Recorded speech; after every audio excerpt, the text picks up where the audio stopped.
مدینے کے برابر قرار دیا۔ اللہ تعالیٰ نے اس کے شر سے امت کو محفوظ فرمانا تھا۔ 1840 کے اندر یہ پیدا ہوا اور 1880 سے لے کر 1891 تک حیات مسیح کا منکر رہا۔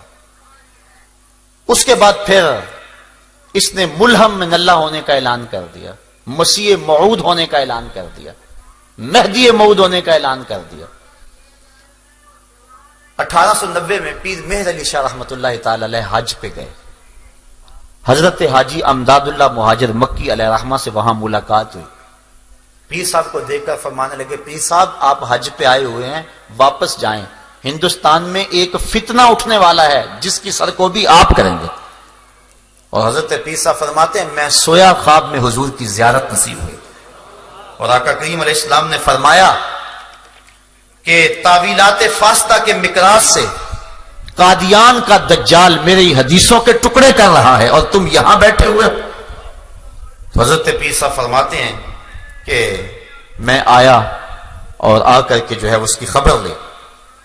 اعلی حضرت امام اہل محبت نے سب سے پہلے مرزا قادیانی کے حفوات پر کفر کا فتویٰ دیا اور 5 رسائل لکھے، اور پیر صاحب نے شمس الہدایہ کے نام سے کتاب لکھی۔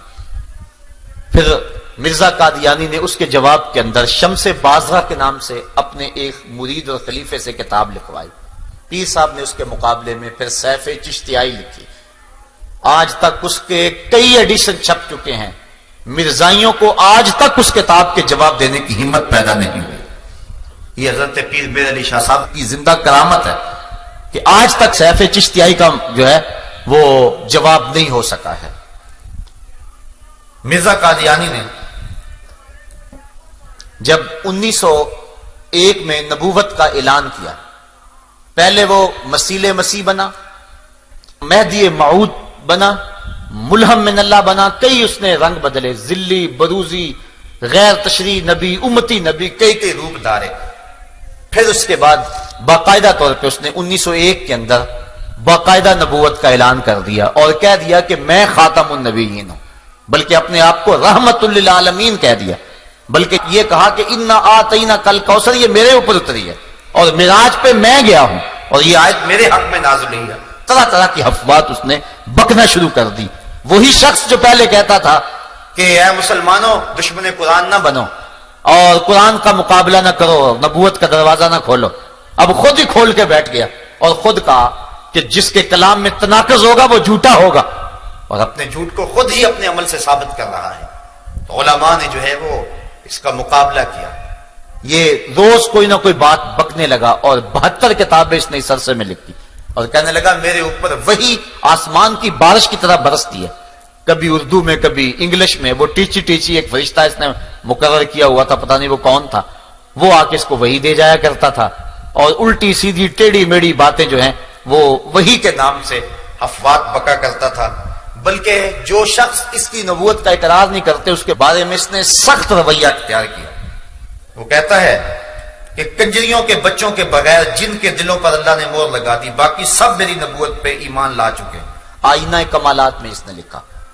پھر اس کے بعد نجم الہدا کے صفحہ نمبر 10 پہ لکھا، دشمن ہمارے بیابانوں کے خنزیر ہو گئے اور عورتیں ان کی کتیوں سے بڑھ گئیں۔ پھر اس بدبخت نے ازالہ اوہام کے اندر لکھا، ان لوگوں نے چوروں، قزاقوں اور حرامیوں کی طرح اپنے محسن گورنمنٹ پر حملہ کر دیا تھا۔ یہ وہ بدبخت شخص ہے کہ جس نے امت کو گالیاں بکی، اور جو اس کی جھوٹی نبوت کو نہیں مانتا تھا وہ شخص اس کے لیے گردن زدنی ٹھہرا، اور اس کو اس نے خنزیر، ولد الحرام، زنا کی اولاد اور عورتوں کو کتیوں سے بدتر قرار دیا، جبکہ یہ سب کچھ خود تھا اور اس کی اولاد اور ذریت خود تھی۔ مسلمان کبھی بھی ایسے پلیت شخص کو نہیں مان سکتے۔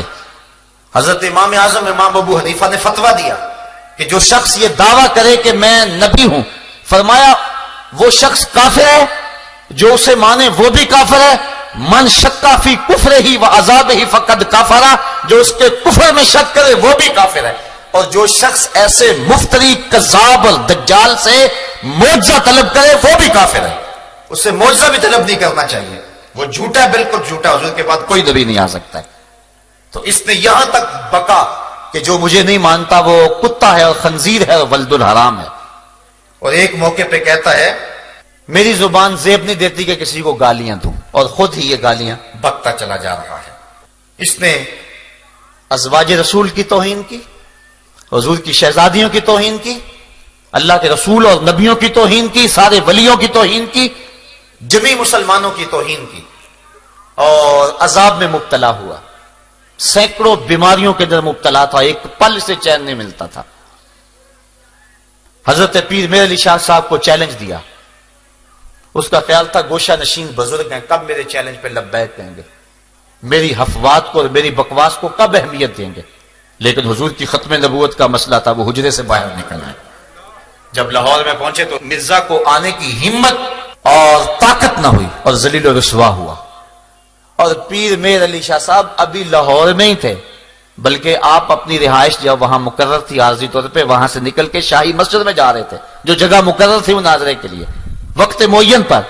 تو راستے کے اندر پیلے رنگ کے اشتہار لگے ہوئے تھے کہ پیر میر علی شاہ میدان چھوڑ کے بھاگ گئے، حالانکہ وہ خود نہیں آیا اور پیر میر علی شاہ ان کے ساتھ جلوس جا رہا ہے اور راستے کے اندر اشتہار لگے ہیں کہ وہ بھاگ گئے. اور لوگ حیرت زدہ ہو رہے تھے کہ یہ کتنا جھوٹ کا پلندہ ہے اور کتنی بکواسات ہیں کہ ہم تو جا رہے ہیں اور ہمارے سے پہلے اشتہار لگے ہوئے ہیں کہ پیر میر علی شاہ صاحب بھاگ گئے.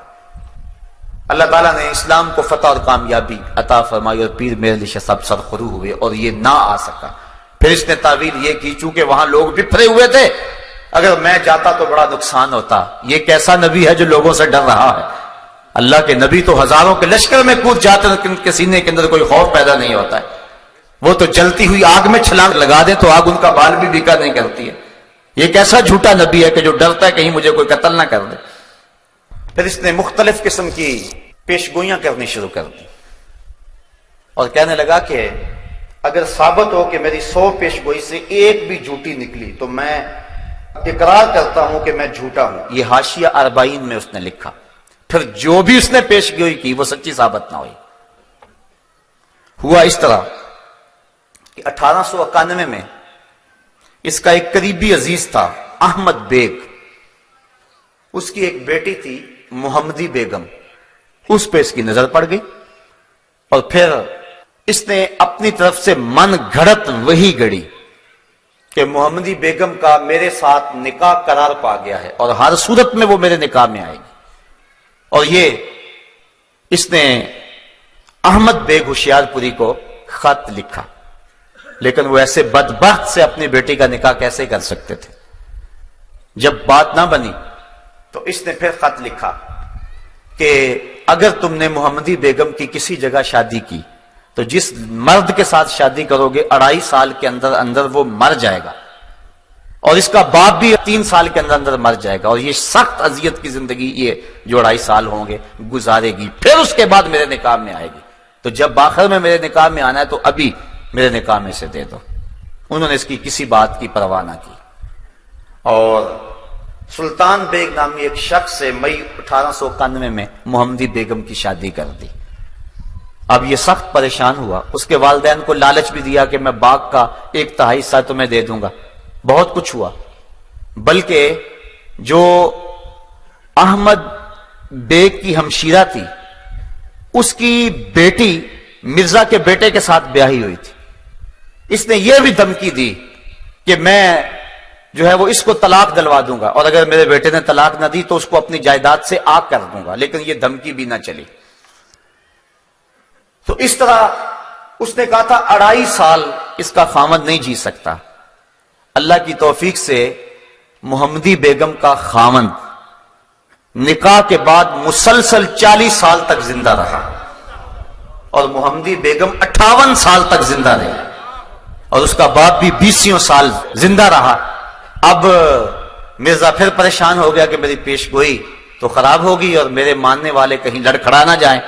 اس نے ایک ہیلا کیا کہ 2 بکریاں کہیں سے منگوائیں اور ان کو ذبح کیا. کہا یہ محمدی بیگم کے شوہر اور اس کے باپ کی جگہ پہ میں نے قربان کی ہیں، وہ نہیں مرے تو ان کی جگہ پہ میں نے ان کو قربان کیا ہے.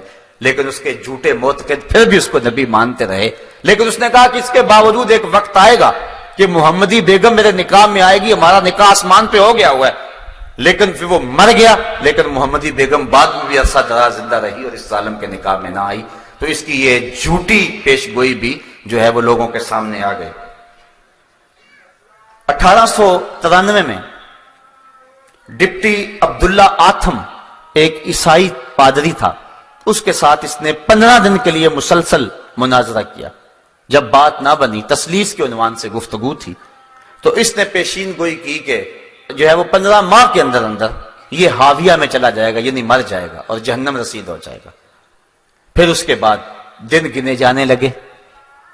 جب صرف 14 دن رہ گئے تو اس نے منشی رستم کو خط لکھا، جو اس کا معتقد خاص تھا، کہ ڈپٹی آتھم فیروز پور میں موجود ہے اور ابھی تندرست طرح سے ہوا بھی کچھ نہیں، تو کہیں ایسا نہ ہو کہ ہماری جو پیشین گوئی ہے وہ خراب ہو جائے اور لوگ تماشا اڑائیں اور عیسائی خوش ہوں. تم دعا کرو کہ پیش گوئی پوری ہو جائے. نبی ترلے کر رہا ہے امتی سے کہ تم دعا کرو.